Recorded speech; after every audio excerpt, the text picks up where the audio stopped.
चुनावी दंगल के बीच प्रधानमंत्री मोदी ने मुसलमानों को लेकर के जो बयान दिया है उस पर सियासत बेहद तेज है।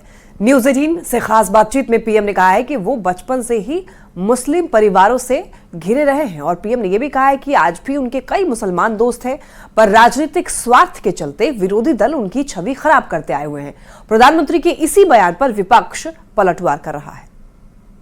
मैं जिस दिन हिंदू मुसलमान करूंगा ना, उस दिन मैं सार्वजनिक जीवन में रहने योग्य नहीं रहूंगा। एक तो मेरा जो घर है ना, मेरे अगल बगल में सारे मुस्लिम परिवार है, तो हमारे घर में ईद भी मनती थी, हमारे घर में और भी त्योहार होते थे।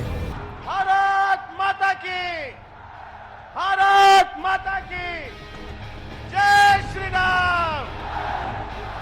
देश में आधे से ज्यादा लोकसभा सीटों पर मतदान हो चुका है। 4 फेज के बाद अब नेता 5वें फेज की जोर आजमाइश में जुटे हैं। इस बीच मुसलमानों पर न्यूज 18 से बातचीत में प्रधानमंत्री मोदी ने जो बातें कही उस पर सियासत गरमा गई है। एक सवाल में पीएम ने कहा कि बचपन से ही वे मुस्लिम परिवारों के बीच पले बढ़े, आज भी कई मुस्लिम उनके अच्छे दोस्त हैं, पर मुसलमानों को लेकर विपक्ष ने शुरू से ही उनके खिलाफ माहौल बनाया। मेरे घर में ईद के दिन खुद का खाना नहीं पकता था, सारे मुस्लिम परिवारों से मेरे यहाँ खाना आ जाता था, क्योंकि मेरे परिवार, हम रहते वहीं है, मेरा घर वहीं है, मेरे यानी 5 कदम के बाद मुस्लिम परिवार है, तो मैं उस दुनिया से पला बढ़ा हूँ। आज भी मेरे बहुत सारे दोस्त हैं पुराने। 2002 के बाद मेरी छवि बहुत खराब हो गई, खराब कर दी गई गोधरा के बाद। मुसलमानों संग अपने रिश्ते को लेकर पीएम मोदी के बयान आते ही आरजेडी और कांग्रेस के नेताओं ने जोरदार पलटवार प्रधानमंत्री पर किया। सुनिए। मोदी जी, विपक्ष पर आरोप लगाना बंद करें। 2002 में जो हुआ था, आपकी सरकार थी, आप थे वहां पर, इसलिए हम लोगों पे आरोप मत लगाइए। चुनाव के वक्त ही होता है, जरा उनके भाषणों को देखिए ना, किस प्रकार से चुनाव के वक्त वो लगातार हिंदू मुस्लिम किए जा रहे हैं। एक प्रधानमंत्री पद पे बैठा व्यक्ति अगर इस तरह की बात करता है तो क्या उसकी गरिमा के विरुद्ध ये बात नहीं है?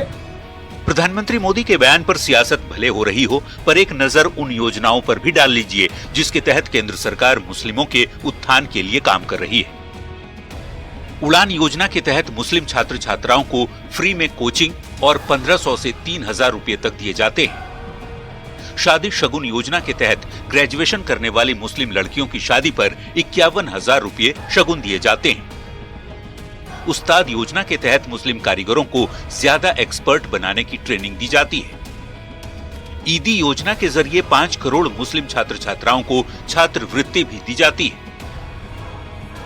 चुनावी दंगल के बीच सियासत अपनी जगह है, पर पीएम की पहल पर ही 3 तलाक कानून खत्म किया गया। हज यात्रा में वीआईपी कोटा खत्म किया गया। ऐसे फैसलों से मुसलमानों के पक्ष में बेहतर काम करने का दावा भी किया जाता है। न्यूज 18 के लिए पटना से अमित कुमार के साथ ब्यूरो रिपोर्ट।